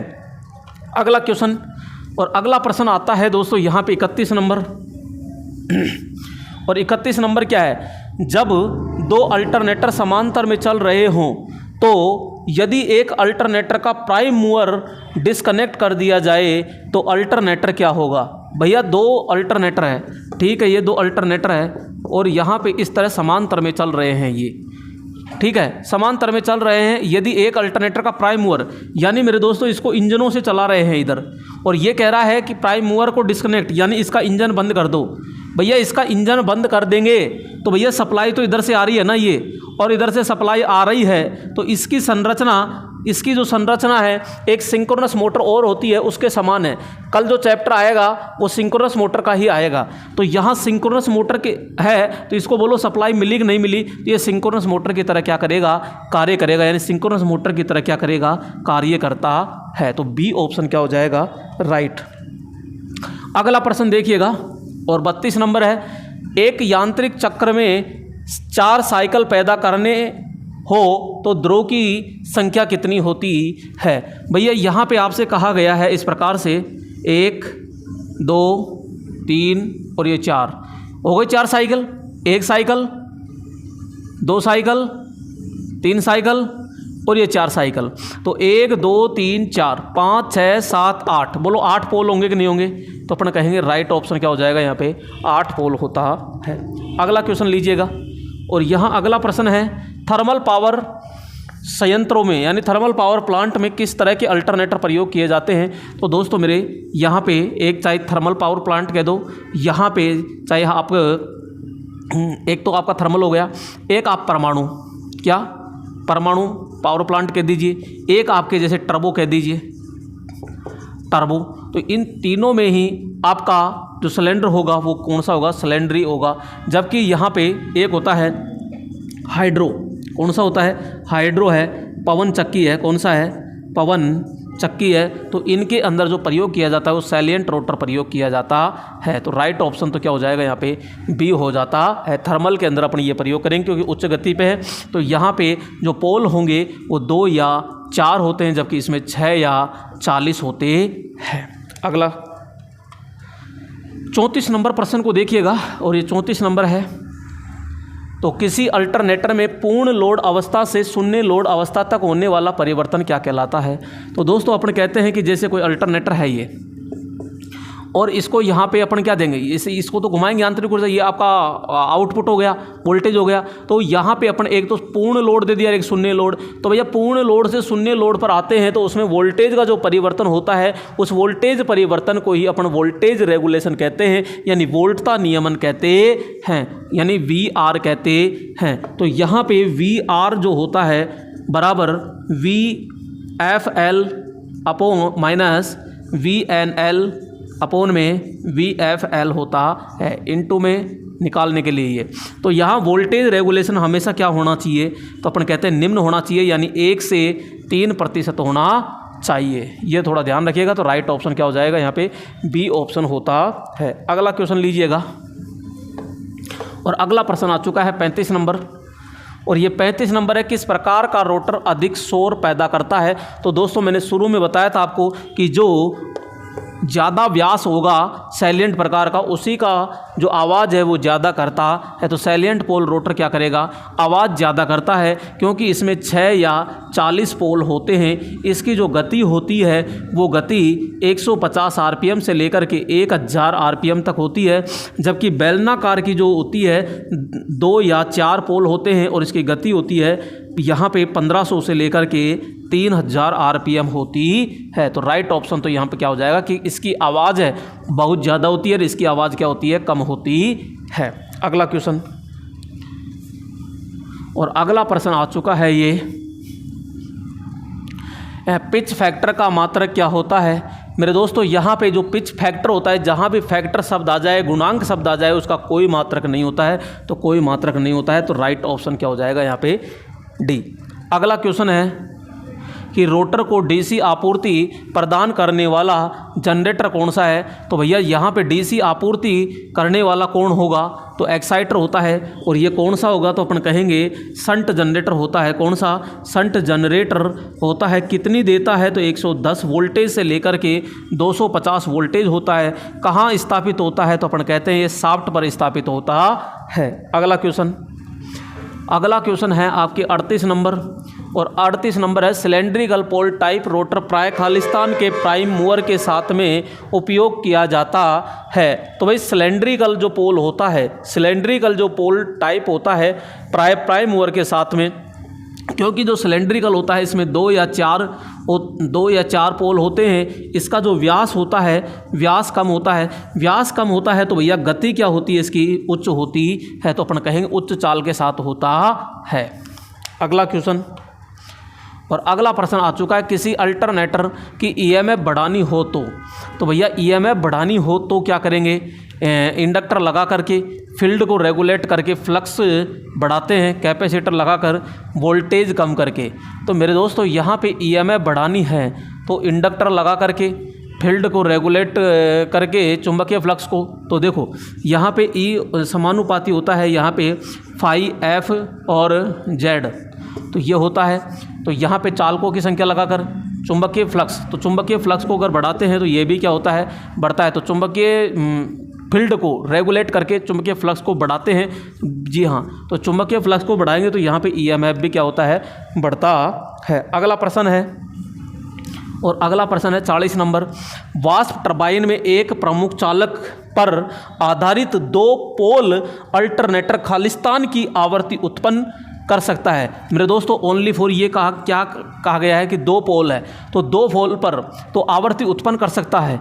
तो यहाँ पे 2 पोल पर कितनी आवर्ती उत्पन्न कर सकता है, तो अपन सीधा कहेंगे अच्छा 2 पोल। अब यहाँ पे देखो 3000 आरपीएम पर 60 साइकिल प्रति सेकंड, तो यहाँ पे तो भैया 2 पोल होते हैं। ध्यान रखना, मैं पहले भी आपको बता चुका कि अगर आवर्ती फिक्स है तो 2 पोल पर 3000 आरपीएम, 4 पे 1500,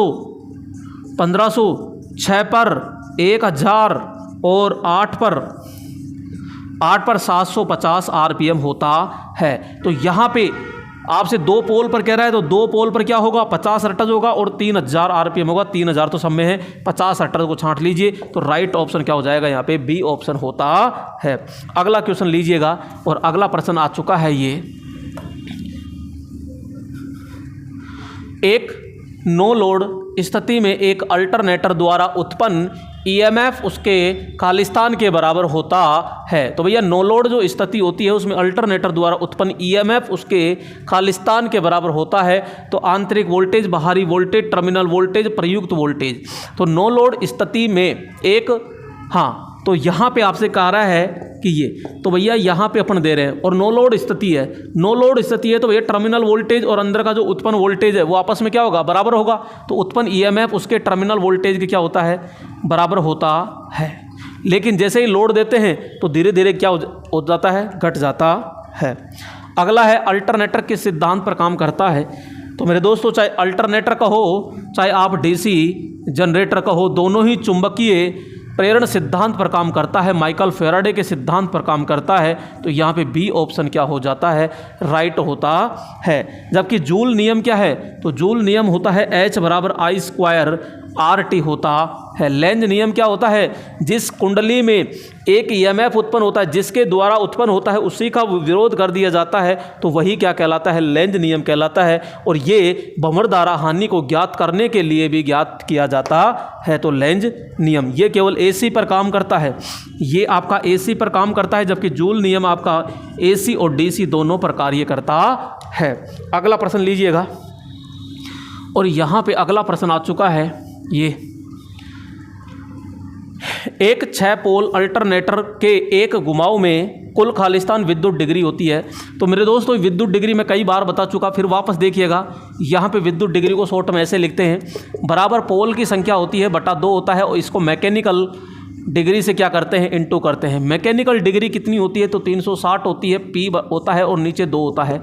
तो ये इससे जाएगा तो कितना बचेगा, पी इंटू 180 डिग्री होता है। तो ऐसे भी लिख सकते हैं इसको।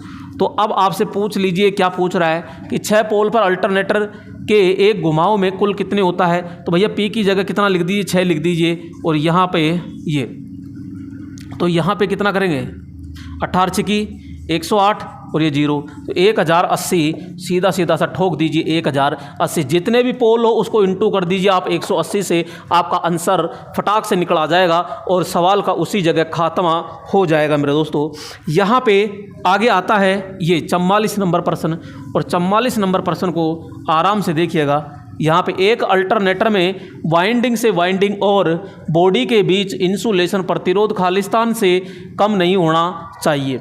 दोस्तों यहाँ पे साफ साफ कहा गया है कि जैसे ये है और ये खांचा है, ठीक है, ये इस खांचे के अंदर अपन को क्या डालनी है, वाइंडिंग। अरे तो यहाँ पे क्या लगाना पड़ता है, एक इंसुलेशन लगाना पड़ता है। तो यहाँ पे अपन ने कहा कि वाइंडिंग, तो वाइंडिंग से वाइंडिंग के बीच में तो यहाँ जो अचालक लगाया गया है उस अचालक का जो प्रतिरोध होता है वो हमेशा 1 मेगा ओम से कम नहीं होना चाहिए। ज़्यादा कितना ही हो लेकिन 1 मेगा ओम प्रतिरोध से कम नहीं होना चाहिए, यानी 1 मेगा ओम। राइट ऑप्शन क्या हो जाएगा यहाँ पे, सी ऑप्शन होता है। अगला क्वेश्चन 45 नंबर, यहाँ पे 45 नंबर देखिएगा।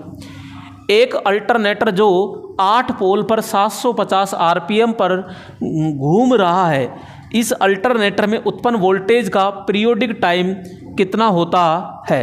दोस्तों पहले आप फ्रीक्वेंसी ज्ञात कीजिएगा, यहाँ पे एफ बराबर ज्ञात कीजिए, एफ बराबर पी एन अपॉन में 120 होता है। पी कितना है, इसमें 8 है, इनटू में 750 दी गई है और 120 है। यहाँ से ये गया 4 तिया 12 और 4 दूनी ये 3 दूनी ये 3 पंजो 15 और यहाँ पे 25 दूना 50, यानी 50 हर्ट्ज आपकी क्या आ चुकी है, तो अपन कहेंगे फ्रीक्वेंसी आ चुकी है। तो भैया पीरियोडिक टाइम पूछ रहा है तो टी बराबर 1 बटा क्या होता है, एफ होता है। यहाँ पे टी बराबर क्या है, 1 बटा एफ, यानी कि 50 हो जाएगा, नहीं जा रहा भाग तो यहाँ पॉइंट लगा दिया अपन ने, ये 0 अब भी नहीं गया तो 0 0, 50 का भाग इसमें देंगे तो कितनी बार जाएगा, 2 बार, 0.02 सेकेंड, 0.02 सेकंड। अब तकदीर से भैया यहाँ भी आपका आंसर नहीं मिला क्योंकि ये मिली में, और मेरे दोस्तों जब मिली में बनाया जाता है तो 1000 से क्या किया जाता है, इनटू किया जाता है। तो 1000 से क्या कर दीजिए, इनटू कर दीजिए। तो यहाँ जैसे ही 1000 से इनटू करते हैं तो यहाँ आया 2000। तो 2 संख्या के बाद में छोड़ के पॉइंट लगाएंगे तो यहाँ पे 20 मिली सेकेंड। अब 20 मिली सेकेंड छाँट लीजिए तो राइट ऑप्शन क्या हो जाएगा, यहाँ ये 20 मिली सेकेंड हो जाएगा। काफ़ी अच्छा प्रश्न है, ये थोड़ा सा ध्यान रखिए और बिल्कुल सरल है, वैसे आपको थोड़ा सा ज्ञान लगाना है। यहाँ पे 46 नंबर प्रश्न को देखिएगा और 46 नंबर प्रश्न की ओर अपन अग्रसर है। तो अल्टरनेटर की उत्तेजन धारा का दूसरा नाम क्या है। भैया उत्तेजन धारा किसे दी जाती है, तो अपन कहते हैं जो फील्ड वाइंडिंग होती है उससे ही तो उत्तेजन यानी चुंबकीय फ्लक्स उत्पन्न करने के लिए देते हैं, तो फील्ड करंट कहते हैं। तो राइट ऑप्शन सीधा सा क्या हो जाएगा, यहाँ पे ये हो जाता है फील्ड करंट। अगला प्रश्न लीजिएगा यहाँ पे, और अगला प्रश्न क्या है, तो अल्टरनेटर की आउटपुट क्षमता खालिस्तान में प्रदर्शित करते हैं। ये पहला ही प्रश्न था जो मैंने बताया था कि अल्टरनेटर होती है उसकी जो रेटिंग होती है हमेशा KVA के अंदर पूछी जाती है। ये ऑप्शन में नहीं आता है तो ये आएगा VA छोटी, और ये भी नहीं आता है तो MVA होता है। तो राइट ऑप्शन KVA आराम से सीधा सीधा दिया है। BHP क्या होता है, ब्रेक हॉर्स पावर होता है, जो मोटर होती है शाफ्ट पर जो उत्पन्न शक्ति होती है वो अपन लेते हैं। यहाँ पे किलोवाट, तो यहाँ पे किलोवाट होता है, जो DC जनरेटर होते हैं उनकी शक्ति को किस में लेते हैं, किलोवाट के अंदर मापा जाता है। अगला प्रश्न लीजिएगा, यहाँ पे 48 नंबर प्रश्न है, और ये 48 नंबर प्रश्न क्या है, एक अल्टरनेटर का स्टेटर खालिस्तान की तरह होता है। तो भाई अल्टरनेटर का जो स्टेटर होता है वो किसकी तरह होता है, DC जनरेटर, एक प्रेरण मोटर की तरह, 3 फेज प्रेरण मोटर की तरह, और उपरोक्त सभी। तो मेरे दोस्तों सिंगल फेज की नहीं हो सकती, DC जनरेटर की थोड़ी होती है। यहाँ अल्टरनेटर का जो स्टेटर होता है 3 फेज प्रेरण मोटर के समान हम प्रयोग करेंगे यहाँ पे।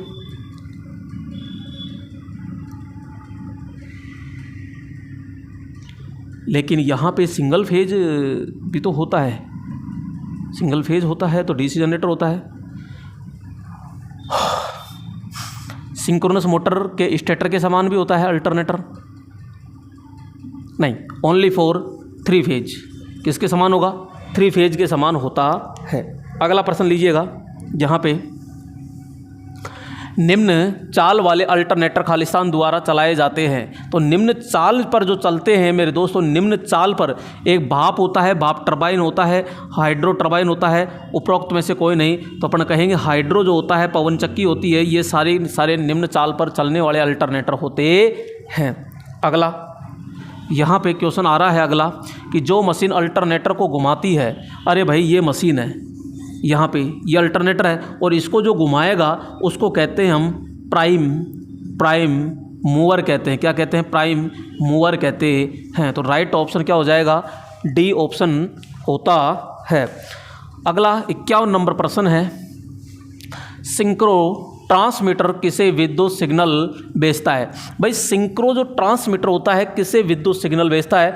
सिंक्रो रिसीवर को, मोटर फील्ड को, मोटर स्टार्टर को और सिंक्रो जनरेटर को। तो यहाँ सिग्नल किसे भेजेगा? तो अपन कहेंगे रिसीवर को ही तो भेजा जाता है। तो राइट ऑप्शन सीधा क्या हो जाएगा? ए ऑप्शन होगा।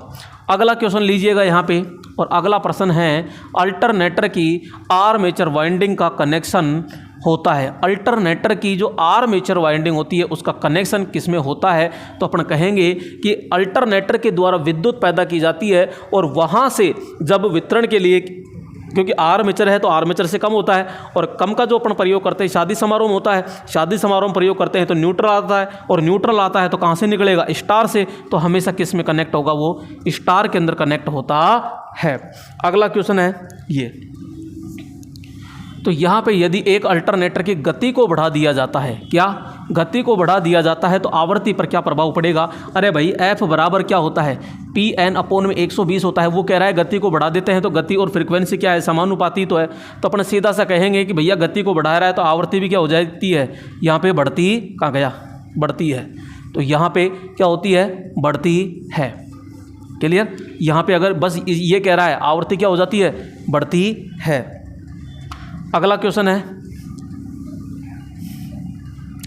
अल्टरनेटर और स्टेटर कोर के निर्माण के संदर्भ में से खालिस्तान को छोड़कर बाकी आर्मेचर स्लॉट के प्रकार को दर्शाते हैं। ये कह रहा है कि आर्मेचर जो होता है तो उसमें स्लॉट्स कैसे कैसे होते हैं? क्या बंद प्रकार के? देखो इस प्रकार के, तो यहाँ पे इस प्रकार के बंद होते हैं, ठीक है। एक होता है जैसे कि अपन कहते हैं पूर्ण खुला, ये पूर्ण खुला होता है ये, और एक होता है इस प्रकार का कि यहाँ पे, तो ये अर्ध खुला होता है ये। तो अर्ध खुला होता है, पूर्ण खुला होता है, पूर्ण बंद होता है, बंद होता है, पूरा खुला होता है, अर्ध खुला होता है, जिगजैग नहीं होता है, तो ये नहीं होता है। अगला क्वेश्चन लीजिएगा, यहाँ पे 55 नंबर प्रश्न है मेरे दोस्तों। यहाँ पे अगला प्रश्न आ चुका है, निम्न में से किस प्रकार की ऊर्जा का उपयोग उन टरबाइनों हेतु भाप के उत्पादन के लिए किया जाता है जो कि अल्टरनेटरों को चलाती है? उन टरबाइनों को भाप के उत्पादन के लिए किया जाता है जो अल्टरनेटरों को चलाती है। तो भैया भाप का करेंगे तो जल और पवन तो आएगा ही नहीं, तो तापीय ही तो आएगा यहाँ पे। तो सीधा कह देंगे किस प्रकार की ऊर्जा को उपयोग उन टरबाइनों में भाप के उत्पादन के लिए किया जाता है?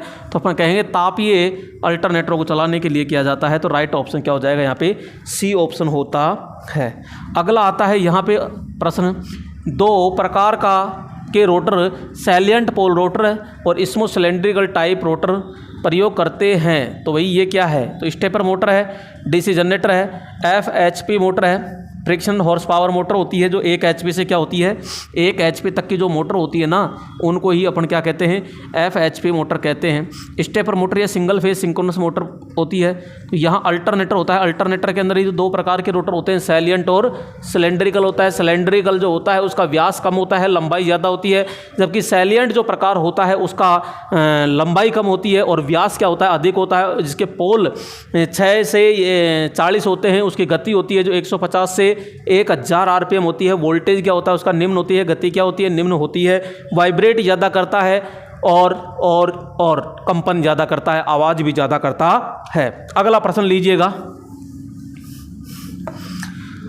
एक खालिस्तान अल्टरनेटर या AC जनरेटर से विद्युत रूप से सदृश्य होता है, यानी विद्युत रूप से सदृश्य होता है तो स्टेपर मोटर से, अतुल्यकालिक मोटर से,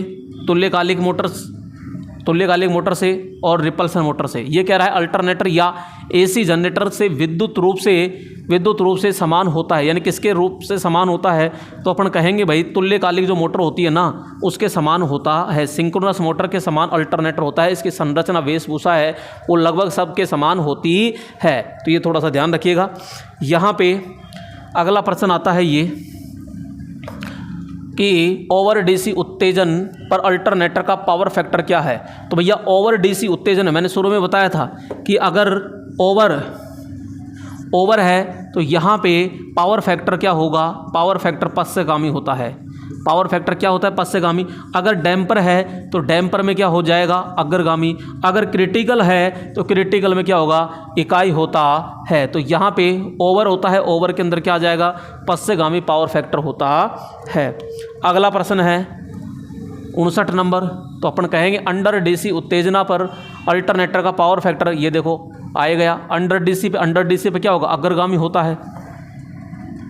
अगला सामान्य डीसी उत्तेजना पर, सामान्य डीसी पर क्या होगा, तो इकाई होता है, इकाई पावर फैक्टर होता है। तो ये मैंने आपको बताया कि यानी ध्यान रखिएगा, ओवर एक होता है, ओवर एक होता है, अंडर और एक होता है इकाई, सामान्य। तो ये मैं बता चुका आपको। यहाँ पे अगर अल्टरनेटर ले और यहाँ सिंक्रोनस मोटर, तो ओवर के अंदर यहाँ अल्टरनेटर के अंदर क्या होता है, पश्चगामी होता है, पश्चगामी। यहाँ पे होता है अग्रगामी, क्या होता है, अग्रगामी, और यहाँ होता है इकाई। जबकि इधर में अगर सिंक्रोनस मोटर में बात करूँ तो यहाँ अग्रगामी होगा और यहाँ पे क्या होगा, पश्चगामी होगा और यहाँ इकाई होता है। तो इस प्रकार से पूरा का पूरा सेट होता है। यहाँ पे अगला क्वेश्चन लीजिएगा 61 नंबर प्रश्न। और 61 नंबर प्रश्न जो क्या कह रहा है वो देखिएगा। समांतर क्रम में जुड़े दो प्रत्यावर्तितों के बीच फेज अंतर का पता लगाने के लिए प्रयोग किया जाने वाला यंत्र क्या है। तो भैया एमीटर होता है, सिंक्रोस्कोप होता है, टैकोमीटर होता है, गैल्वेनोमीटर। अरे भाई यहाँ पे अंतर का पता लगाना है तो किसका प्रयोग करेंगे, यहाँ पे अपन कहेंगे बी ऑप्शन होता है, सिंक्रोस्कोप मीटर का अपन क्या लगाते हैं, पता लगाते हैं। तो यहाँ प्रेरण जनित्र का सर्पण क्या है, सर्पण का मतलब होता है स्लिप। क्या होती है, स्लिप होती है। और स्लिप हमेशा कैसी होती है, शून्य होती है, ऋणात्मक होती है, धनात्मक होती है। तो क्या होती है भैया, यहाँ पे स्लिप क्या होती है, तो अपन कहते हैं जैसे स्लिप प्रेरण मोटर में 3 से 5% होती है। जबकि यहाँ अपन कहते हैं सिंक्रोनस में स्लिप कितनी होती है, क्योंकि अपन को पता है NS माइनस NR होता है। तो यहाँ दोनों गति क्या होती है, बराबर होती है, इसलिए यहाँ 0 होती है। जबकि यहाँ धनात्मक होती है प्रेरण में। जबकि प्रेरण जनित्र की बात कर रहा है, यानी अल्टरनेटर की बात कर रहा है, तो यहाँ पे कैसी होती है, तो अपन कहते हैं ऋणात्मक। कैसी होती है, ऋणात्मक होती है, क्योंकि यहाँ पे NS जो होता है वो NR है। तो NR इसमें ज़्यादा होती है और NS, यानी इसकी रोटर गति क्या होती है, ज़्यादा होती है, और सिंक्रोनस गति क्या होती है, कम होती है। इसलिए यहाँ पे ऋणात्मक स्लिप रिंग पाई जाती है, रिंग नहीं, ओनली फॉर स्लिप, यानी कि सर्पण जो अपन कहते हैं। तो S बराबर NS माइनस NR होता है। और यहाँ पे जो जनित्र होता है ये, इसके अंदर NS क्या है, कम है, और NR क्या होता है, ज़्यादा होता है। इसलिए यहाँ पे क्या होता है, ऋणात्मक होता है। अगला प्रश्न लीजिएगा। और अगला प्रश्न आ चुका है ये 63 नंबर। और 63 नंबर प्रश्न क्या है, तो देखिएगा आप, अल्टरनेटर में डिस्ट्रीब्यूटेड वाइंडिंग होती है। तो भैया आर्मेचर EMF से हार्मोनिक्स कम करती है, आर्मेचर EMF में हार्मोनिक्स को बढ़ाती है। आर्मेचर कंडक्टर पर कोई प्रभाव नहीं होता है, वोल्टेज बैलेंस करती है। तो दोस्तों यहाँ पे डिस्ट्रीब्यूशन यानी वितरण जो वाइंडिंग होती है, वितरण, तो ये जो वितरण वाइंडिंग होती है ये हार्मोनिक्स को कम करने का काम करती है। तो राइट ऑप्शन क्या हो जाएगा, यहाँ ए ऑप्शन होता है। अगला प्रश्न क्या है, और अगला प्रश्न आ रहा है कि बड़े अल्टरनेटर में फील्ड वाइंडिंग रखी जाती है।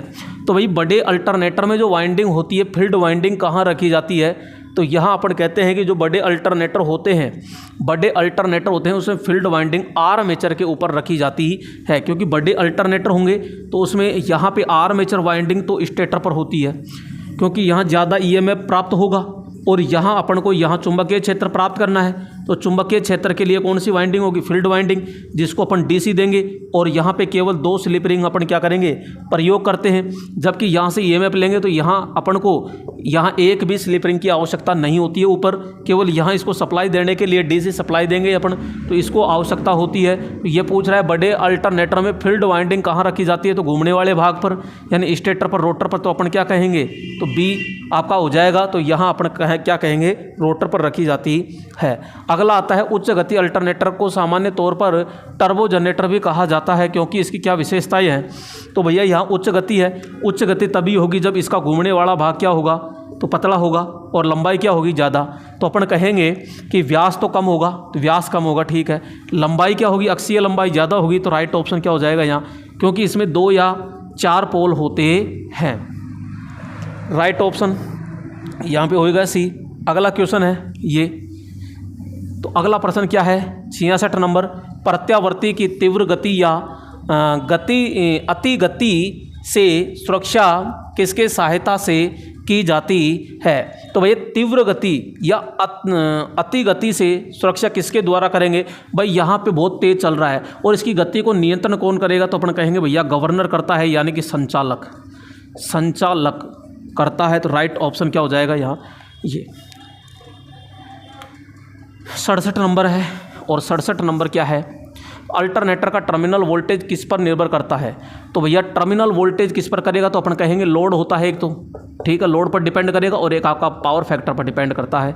तो यहाँ सिर्फ भार परिमाण पर, भार परिमाण या भार पावर फैक्टर पर होता है के साथ कोई नाता नहीं होता है। अरे नाता कैसे नहीं होता, तो भार परिमाण और भार पावर फैक्टर होता है केवल भार। तो राइट ऑप्शन क्या हो जाएगा, भार और पावर फैक्टर पर होता है, डी ऑप्शन।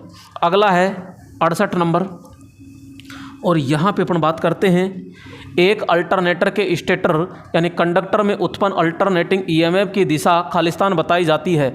तो भैया जनरेटर में दिशा कैसे बताई जाती है, तो अपन बार बार कह रहे हैं चाहे तो डीसी जनरेटर हो चाहे एसी जनरेटर हो। एसी जनरेटर का मतलब है अल्टरनेटर, उसकी दाहिने हाथ से बताई जाती है, जबकि डीसी मोटर के अंदर बाएं हाथ से बताई जाती है। तो यहाँ सीधा सा आ जाएगा भैया क्या, यहाँ पे दायां हाथ होता है, तो दायां हाथ का प्रयोग करते हैं। वाम हस्त का प्रयोग करते हैं अपन डीसी मोटर के अंदर। किस में प्रयोग करते हैं, डीसी मोटर में। लेंज नियम करते हैं अपन एडी धारा का पता लगाने के लिए, एडी करंट का पता लगाने के लिए। और किरचॉफ का जो प्रयोग करते हैं वो 2 प्रकार के होते हैं, केसीएल और केवीएल। केसीएल जो होता है ये आवेश संरक्षण पर काम करता है, और ये ऊर्जा संरक्षण पर कार्य करता है। ये आवेश संरक्षण पर काम करता है, ये ऊर्जा संरक्षण पर काम करता है। अगला क्वेश्चन लीजिएगा, और यहाँ पे बात करते हैं अगले प्रश्न की कि बड़े प्रत्यावर्तकों में शीतलन के लिए निम्नलिखित में से किसका प्रयोग किया जाता है। तो भैया बड़े अल्टरनेटर होते हैं, उसमें शीतलन के लिए प्रयोग क्या करते हैं, पंखे का प्रयोग करते हैं, एयर कंडीशनर का, कूलर का, या वायु वाहिनियों का प्रयोग करते हैं। तो अपन कहते हैं एयर डक्ट का अपन क्या करते हैं, प्रयोग करते हैं। और यहाँ पे अपन हाइड्रोजन गैस का भी क्या करते हैं, प्रयोग करते हैं बड़ी मशीनों में। घूर्णन प्रत्यावर्तक आर्मेचर में एसी कहाँ से मिलती है, आर्मेचर से, रोटर से, स्लिप रिंग से और कम्यूटेटर से। तो अपन सीधा से क्या कहेंगे भाई, यहाँ तो सीधा आपसे कहाँ से मिलेगी, स्लिप रिंग से प्राप्त होती है। अगला क्वेश्चन, और अगला क्वेश्चन है कम चाल के प्रत्यावर्तकों में सर्वाधिक, यानी कह रहा है कम चाल के अल्टरनेटरों में सर्वाधिक प्रचलित प्रकार का प्रयुक्त प्राइम मूवर कौन सा होता है। यानी कम चाल का वाष्प, तो वाष्प तो तेज चलता है, पेट्रोल डीजल हो गया। हाइड्रोलिक तो अपन क्या कहेंगे सीधा, हाइड्रोलिक होता है। यानी हाइड्रोलिक का मतलब होता है हाइड्रो जो पावर प्लांट होते हैं वहाँ पे कम चाल के जनरेटर यानी अल्टरनेटर अपन प्रयोग करते हैं। अगला क्वेश्चन आता है यहाँ पे 72 नंबर, एक प्रत्यावर्तक का सही प्रावस्था अनुक्रम खालिस्तान होता है। तो भैया यहाँ पे अल्टरनेटर होता है, तो इसका क्या हो जाएगा, RYB होता है सीधा, यानी कि लाल पीला नीला। तो राइट ऑप्शन सीधा क्या हो जाएगा इसमें, तो लाल पीला नीला होता है। अगला प्रश्न आता है यहाँ पे 73 नंबर, आधुनिक टरबाइन चालित प्रत्यावर्तित्रों को खालिस्तान की मदद से ठंडा किया जाता है। भैया आधुनिक जो वर्तमान में हो रहा है, इसको मैंने अभी जस्ट बताया आपको कि यहाँ पे हाइड्रोजन गैस का अपन प्रयोग करते हैं, क्योंकि हाइड्रोजन गैस हल्की होती है और ये इसमें कोई भी ये विद्युत की चालक नहीं होती है, तो ये ठंडी होती है। नेक्स्ट आता है समुन्नत द्रव मशीन में खालिस्तान होते हैं। समुन्नत का मतलब होता है भैया सैलियंट। क्या होता है, सैलियंट। तो सैलिएंट प्रकार का होता है, इसमें जो पोल की संख्या होती है 6 से 40 होती है, इसकी गति जो होती है वो 150 से लेकर के 1000 तक होती है। इसकी जो चाल होती है वो बिल्कुल निम्न होती है। चाल क्या होती है? निम्न होती है।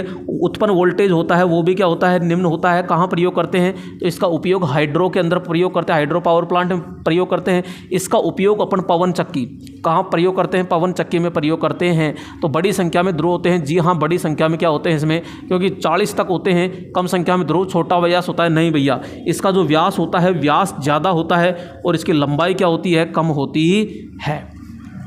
अगला प्रश्न लीजिएगा 75 नंबर। और मेरे दोस्तों ये आज का लास्ट प्रश्न है। यहाँ पे एक बड़े अल्टरनेटर में डैम्पर वाइंडिंग का उपयोग होता है। दोस्तों समझिएगा, यहाँ पे जो ये घूमने वाला भाग है, अगर यहाँ पे लोड का मान एकदम से बढ़ा दिया जाए, एकदम से घटा दिया जाए तो ये कंपन करने लगता है। और कंपन जब करता है तो उसे क्या कहते हैं? हंटिंग दोष कहते हैं। क्या कहते हैं? हंटिंग दोष कहते हैं। और जब हंटिंग दोष कहते हैं, इसी को अपन कहते हैं फेज स्विंगिंग। क्या कहते हैं? फेज स्विंगिंग कहते हैं। तो इस दोष के लिए अपन क्या करते हैं, यहाँ पे ये इस प्रकार का क्या होता है?